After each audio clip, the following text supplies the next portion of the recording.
Hoje nós vamos falar sobre a igreja de Tiatira. A maioria dessas igrejas que nós estamos aqui a falar, elas estão localizadas na Turquia, hoje Europa, mas elas trazem uma lição que nós podemos trazer para a nossa vida.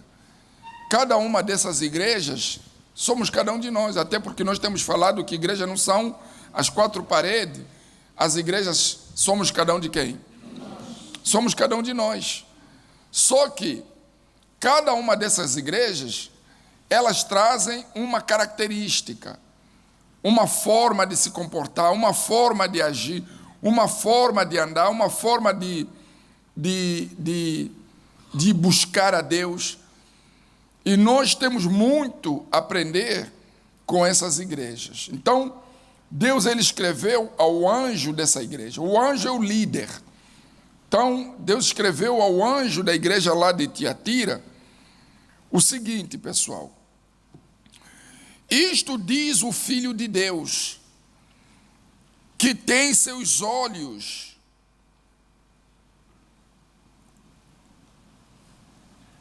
só abrir aqui. Isto diz o Filho de Deus, que tem os seus olhos como chama de fogo, e os pés semelhantes ao latão reluzente. Eu conheço as tuas obras. Isso é interessante, porque quando nós lemos ao anjo, Deus sempre diz, olha, eu conheço as tuas quê? Deus conhece tudo, pessoal. Deus sabe de tudo. Deus sabe de tudo. Deus sabe aonde eu ando, aonde eu passo, com quem eu ando, com quem eu converso. Deus sabe o que eu penso. Deus sabe o que se passa na minha cabeça quando eu estou sozinho. O que passa na sua cabeça quando você está sozinha. Quando você e os teus pensamentos. Deus sabe de absolutamente tudo. Ele diz, eu conheço as tuas obras. Por isso que com Deus não tem como você fingir. Por mais que você finja ser uma boa pessoa, Ele sabe se você é ou não uma boa pessoa. Ele sabe se você está sendo ou não sincero. Ele sabe se a sua oração é não sincera. Se você é daquelas pessoas que, de fato, tem se entregado de corpo, alma e espírito. Deus sabe de tudo. Então eu conheço as tuas obras e amor. Eu conheço as tuas obras e que também? E amor, e serviço, e fé, e a tua paciência, e que as tuas últimas obras são mais do que as primeiras. Mas algumas poucas coisas tenho contra ti, que deixas Jezabel, mulher que se diz profetiza, ensinar e enganar os meus servos, para que forniquem e comam dos sacrifícios da idolatria. Essa parte de Jezabel, nós vamos falar no próximo domingo. Hoje vamos falar sobre as qualidades da igreja de Tiatira. A parte que fala de Jezabel, né, a introdução da cultura, da fornicação, do pecado que entrou na igreja de Tiatira através de Jezabel, nós vamos falar no domingo próximo. Mas hoje vamos falar das qualidades, porque Deus, Ele começa aqui a falar das qualidades que havia nessa igreja. E Ele aqui fala das obras. Então era uma igreja que tinha obras, muitas obras. Poderiam ser obras sociais, poderiam ser trabalho evangelístico, poderiam ser o poder de Deus através dos milagres. Então era uma igreja que tinha obras. Aí diz do amor, é uma igreja que tinha o amor, ou seja, era um povo hospitaleiro, era um povo que recepcionava o próximo, né? E também fala do serviço, né? O serviço que eles exerciam. E fala da fé, a fé, né? Era uma fé inabalável, uma fé que trazia, vamos colocar dessa forma, trazia inveja, trazia admiração. Aí fala também da paciência. Então era um povo, esse povo da igreja de Tiatira, era um povo que tinha muita, mas muita paciência. E depois diz, e as tuas últimas obras são mais do que o quê? A tendência é sempre as primeiras obras serem maiores e melhores. Mas no caso de Tiatira, as últimas obras eram melhor do que das primeiras. Então, era uma igreja que estava em constante evolução. Agora, quando eu estava lendo isso aqui, veio na minha mente a nossa igreja. A nossa igreja, à medida que o tempo passa, ela se torna mais forte. As obras aumentam, a fé aumenta, o amadurecimento também aumenta. Não é assim? Quer dizer, a gente percebe que a igreja, eu pelo menos vejo isso, que a igreja está mais próximo da salvação. Eu vejo dessa forma. Não sei se eu estou me enganando a mim mesmo. Mas, o que acontece? Com esse crescimento das obras, do trabalho, do serviço, da fé, da perseverança, da paciência, das obras serem maior do que das primeiras, esse trabalho que tem impactado a sociedade angolana, que tem impactado as pessoas que lidam conosco, com esse crescimento, também cresce o perigo. Também cresce o perigo. O perigo de cair é enorme, porque ninguém cai embaixo, só cai quem está onde? Em cima. Para a pessoa cair é porque subiu, não é assim? Quem está embaixo não cai, já está caído. Então cai quem está o quê? Então aí é que vem o perigo, e aí é que tem que redobrar a vigilância. Porque o que acontece? Aí vem o orgulho. Não, a minha igreja é boa, a minha igreja é assim, nós somos da fé, nós temos uma fé que outros não querem, não têm, nós somos isso, somos aquilo outro. Então aí já vem o perigo, porque com essas obras, com essa aparição, com essa imponência espiritual, aí vem o orgulho. Por isso é que nós, quanto mais crescemos, quanto mais desenvolvemos, quanto mais fizemos a diferença, mais temos que estar de joelho, se humilhando aos pés do nosso Senhor Jesus, dizendo sempre: Senhor, tenha misericórdia de quem? Tenha misericórdia de nós. Trazendo para o individual não é diferente. Você é obreiro, você é pastor, você é evangelista, você é membro. Quanto mais você diz estar na fé e você se sente bem, porque você não vive mais no pecado, você não rouba, você não mente, você não se prostitui, você não adultera, você, aparentemente aquele pecado que todo mundo sabe, uau, que pecado, você já não pratica, é aí que você tem que vigiar, para que você não dê vazão àquilo que nós chamamos de orgulho espiritual. O orgulho espiritual é a sensação de se sentir perfeito, de se sentir melhor que os outros, de se sentir que não peca, não erra e etc. A probabilidade de pessoas a se caírem é muito grande.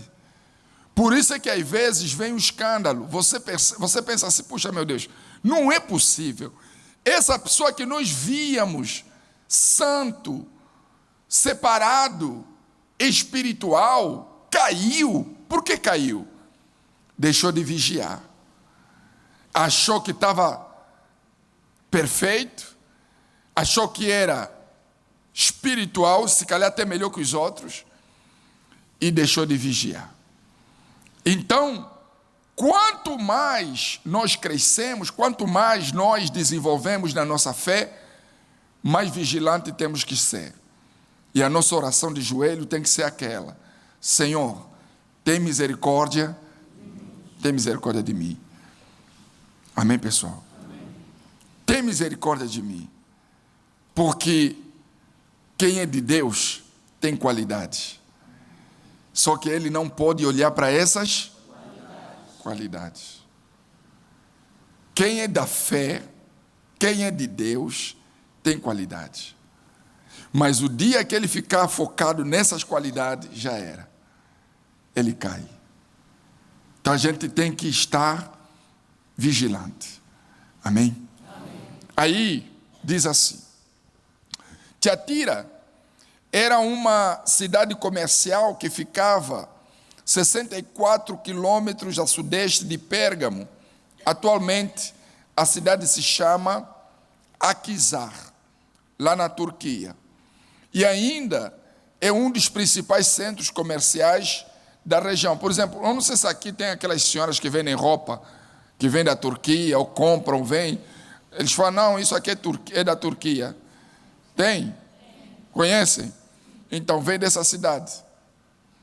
Essa cidade é uma das cidades mais comerciais lá da Turquia, chamada Akhisar, que na altura se chamava Tiatira. Então, vamos lá. Diz assim, na Turquia, e ainda é um dos principais centros comerciais da região. Tiatira era conhecida por suas várias cooperativas comerciais, cada uma com seu deus padroeiro, atividades de manufatura, como coloração de tecidos, roupas, cerâmicas e artefatos de bronze. Essa cultura de roupa é antiga, desde a época da Bíblia. Artefatos de bronze eram as principais fontes de comércio da região. Uma grande comunidade de judeus se instalou ali, atraída pelo comércio, e deu origem à igreja de Tiatira. Uma das primeiras convertidas da cidade foi uma empresária chamada Lídia, que em uma viagem de negócios conheceu a fé cristã por meio de uma pregação do apóstolo Paulo em Filipe, né? Quando Paulo foi pregar lá aos filipenses, foi aí então que Lídia se converteu, que era uma empresária que de alguma forma foi a primeira lá nessa região. E uma certa mulher chamada, isso está lá em Atos 16, 14, e uma certa mulher chamada Lídia, vendedora de púrpura da cidade de Tiatira, e que servia a Deus, nos ouvia, e o Senhor lhe abriu o coração para que estivesse atenta ao que Paulo dizia. E depois que foi batizada, ela e sua casa, nos rogou dizendo, se haveis julgado que eu seja fiel ao Senhor, entrai em minha casa e ficai ali, e nos constrangeu a isso. Aí vamos lá, Lídia tinha o coração aberto, pronto para ouvir e obedecer o que Paulo dizia, tanto que logo se batizou com toda a sua família e instou em oferecer hospitalidade a Paulo e a outros discípulos em sua própria casa. Essa atitude solícita de Lídia era bem característica da igreja em Tiatira. Quer dizer, o caráter de Lídia, que era uma empresária, né, que cuidava desse tipo de negócio, de roupas, etc., ela foi solícita com Paulo, quer dizer, ela hospedou Paulo e os discípulos dentro da sua própria casa. E aqui o estudo diz que isso era característica do povo daquela época, nessa cidade. Eram assim, hospitaleiros, tinham um bom quê? Tinham um bom coração. Estamos a falar hoje das qualidades, tá? Lembrando que domingo que vem vamos falar de como Jezabel conseguiu entrar para destruir aquilo que estava bom.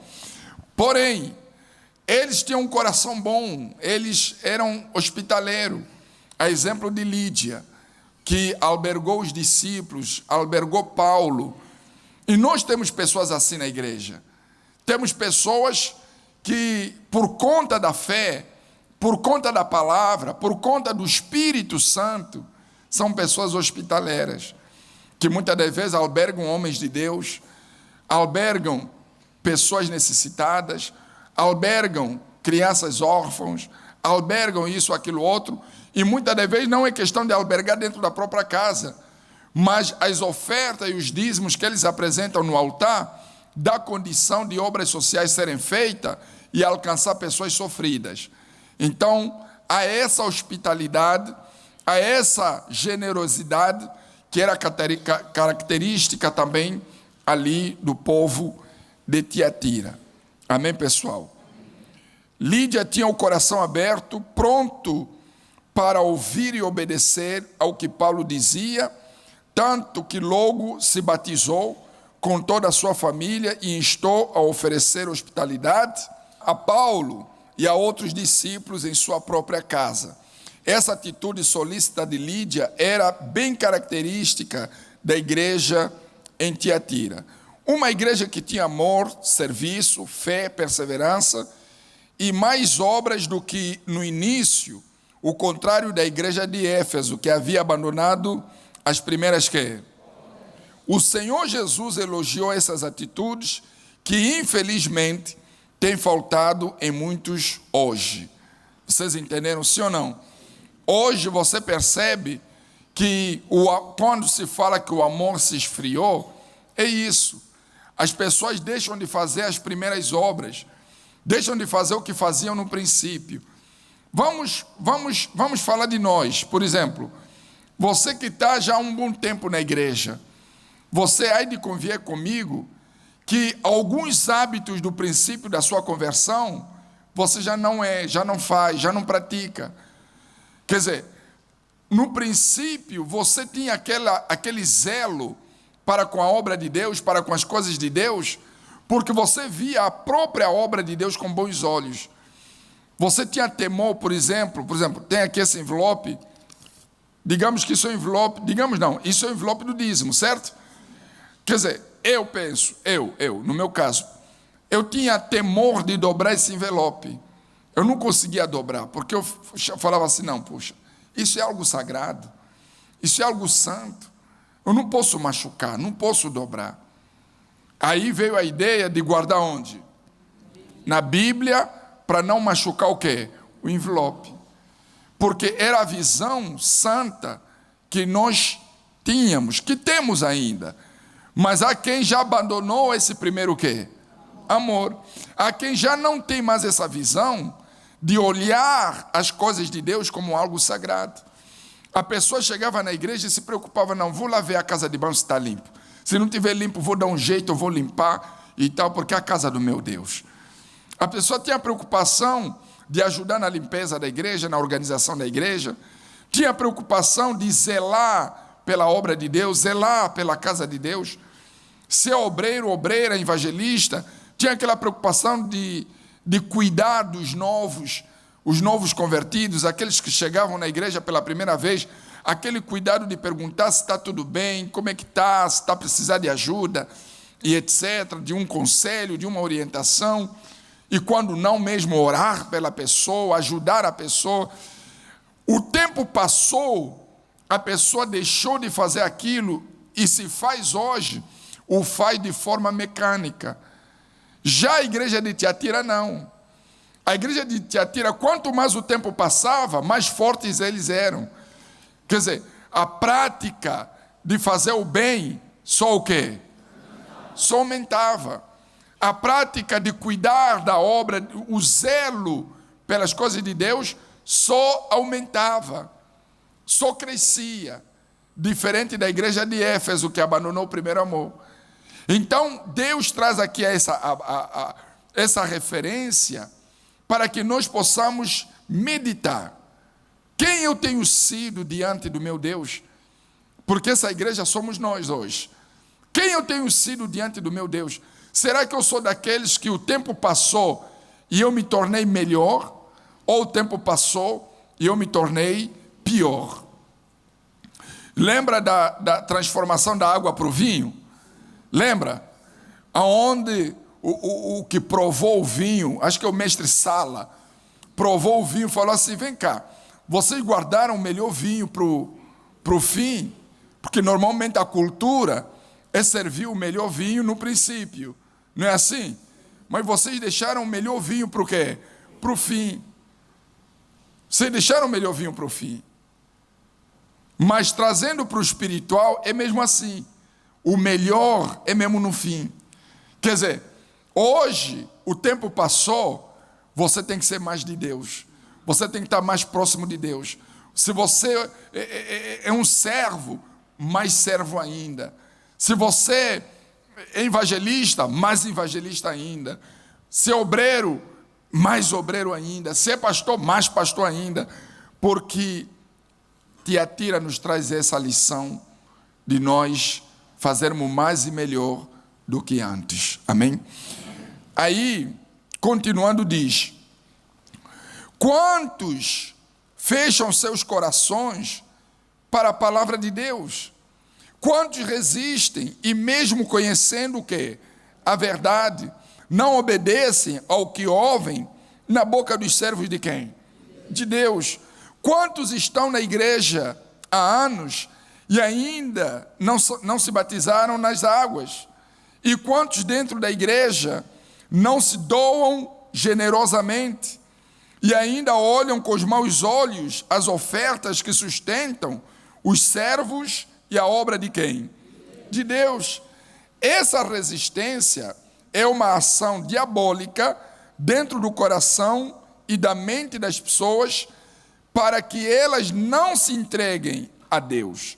Quanto mais tempo Satanás puder ganhar de alguém, maiores serão as chances dela não alcançar a sua o quê, pessoal? Quanto menos entrega a causa do evangelho por parte dos cristãos, mais tempo o diabo tem para amarrar a obra de Deus e enganar os que não conhecem a verdade. Então essa tem sido a luta do mal. A luta do mal, a luta do diabo, é fazer com que você abandone o teu primeiro amor. É fazer com que você relaxe.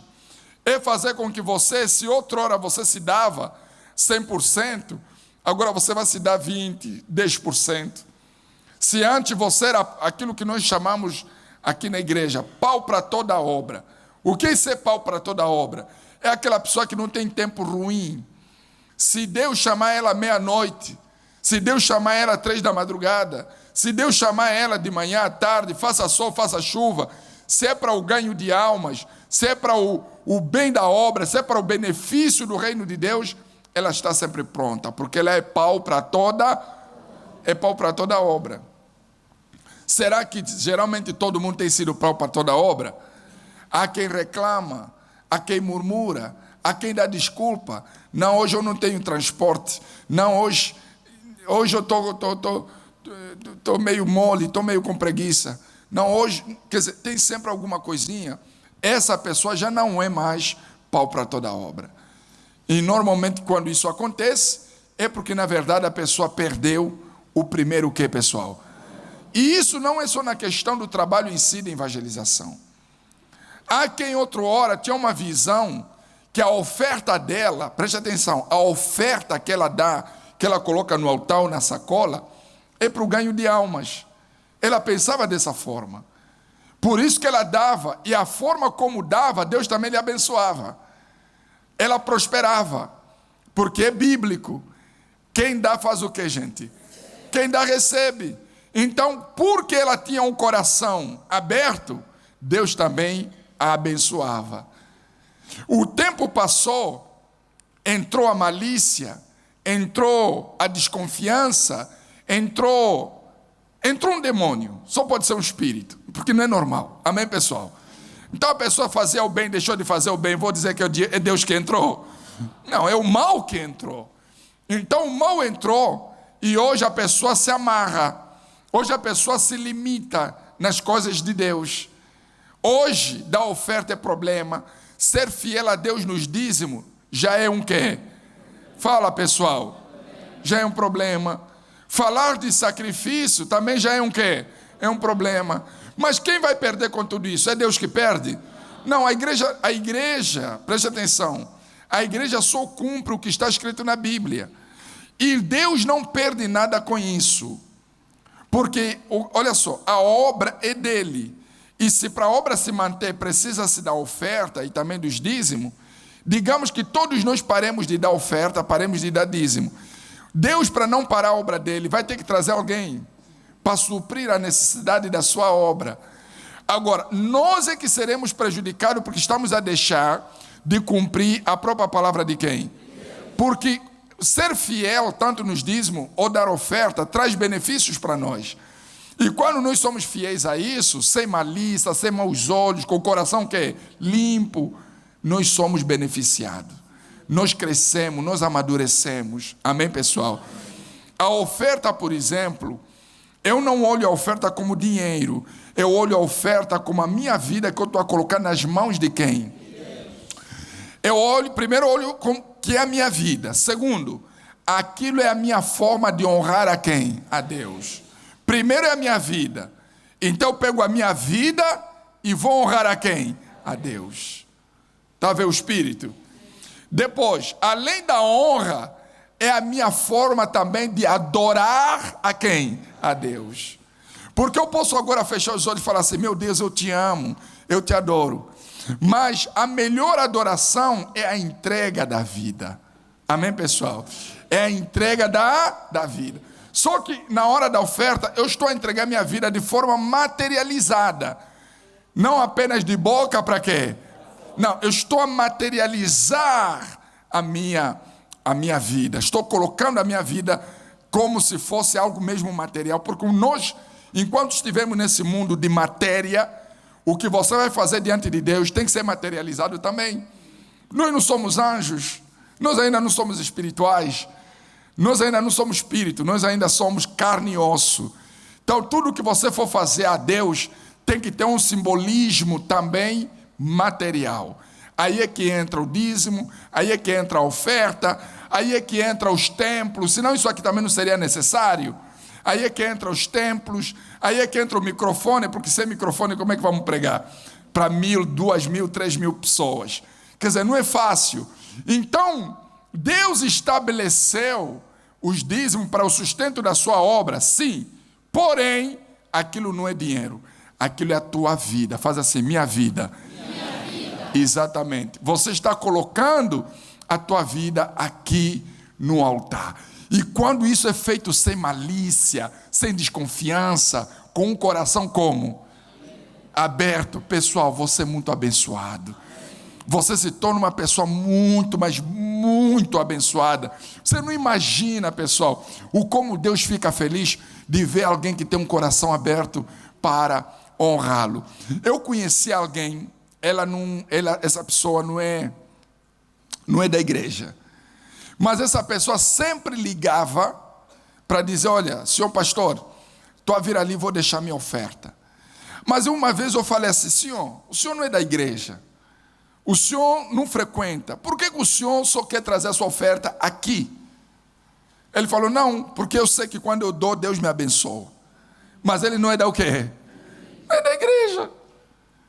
Não é da igreja. Eu tive 2 experiências como essa. A outra foi quando eu trabalhei no Lubango. Uma vez no mês, havia um senhor muçulmano que passava lá na igreja. Ainda estávamos no cinema Odeon, ainda não era a catedral. Passava lá, chegava lá à tardinha, às vezes de manhã: senhor pastor, passei aqui para deixar minha oferta. Muçulmano, não é da quê? Da igreja. Aí, eu curioso, chamei o senhor, falei: mas senhor, por que o senhor só traz a sua oferta aqui? Ele falou: não, eu viajo muito, faço negócios, mas antes de eu sair, eu tenho que colocar minha vida na mão de quem? De Deus. Aqui é a minha forma de colocar minha vida na mão de Deus. Aí você começa a entender por que eles são abençoados. Aí você começa a entender por que os judeus e os islâmicos é um povo próspero. Porque eles têm consciência do que a oferta representa. Amém, pessoal? Eles têm consciência do que o dízimo representa. Eles têm essa consciência. Eles têm essa consciência. O altar para eles tem valor. Amém, pessoal? O altar para eles tem valor. Então, quando você vive o primeiro amor, vive a consciência do que Deus representa para você, o tempo passa, mas você se torna mais forte. A sua fé não diminui. A sua fé faz o quê? Aumenta.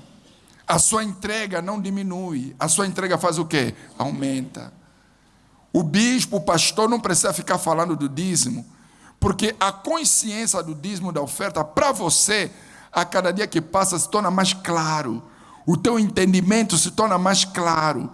Você entende a espiritualidade, o que representa o altar, o que representa a vida com Deus, o que representa a entrega. Você entende isso? Nós vamos explicar nos novos, não a você. Você que é já da fé, você tem que ser aquele que ajuda a igreja a esclarecer os novos. Amém, pessoal? Amém. Isso em tudo. Em como se posicionar, em como se vestir, em como fazer as correntes, em como valorizar o santuário. Por que dentro da igreja o telefone tem que estar desligado? Por que dentro do salão o nosso telefone não pode tocar? Porque nós estamos dentro do santuário. Estamos num lugar sagrado, que a reverência é única, exclusiva a quem? A Deus. Única, exclusiva a Deus. Porque se o teu telefone tocar aqui, atrapalha ou não atrapalha? Quer dizer, todas as atenções que tínhamos a quem? Vai virar para aquele telefone. Olha que bagunça. Quer dizer, essa consciência, você tem que nos ajudar a passar para os novos. Nem mais a você. Se nós temos que parar para te ensinar a ti, então esses anos todos você não evoluiu. Você retrocedeu. Isso é para os novos. O novo está chegando na igreja, você já tem que lhe falar assim, olha, aqui dentro os telefones têm que ficar o quê? Desligados. Nem é colocar no silêncio, não. É desligar o modo avião. De formas que não vai tocar nem para mensagem. Não tem uma chamada importante. O que é mais importante do que Deus nessa vida? Tem. Não, a minha mãe, ela é importante. Por isso o meu telefone não pode ficar desligado. O meu pai é muito importante. Não existe ninguém nesse mundo que seja mais importante do que Deus. Pelo menos naquele momento que você está dentro do santuário, o telefone tem que estar como? Tem que estar desligado. Você entendeu sim ou não? Não apenas desligado, mas você tem que estar concentrado para buscar a quem? A Deus. Você tem que esquecer tudo e se focar em quem? Em Deus. Meu Deus, eu estou aqui. Eu me entrego 100%. Não quero saber o que vai acontecer daqui 30 minutos, daqui 15 minutos, daqui 1 hora. Nesse momento eu não quero pensar em nada. Os meus problemas, eu vou esquecer tudo. O que eu tenho para resolver amanhã, segunda-feira, eu esqueço de tudo. O meu foco agora é o Senhor. E olha aqui para nós, pessoal.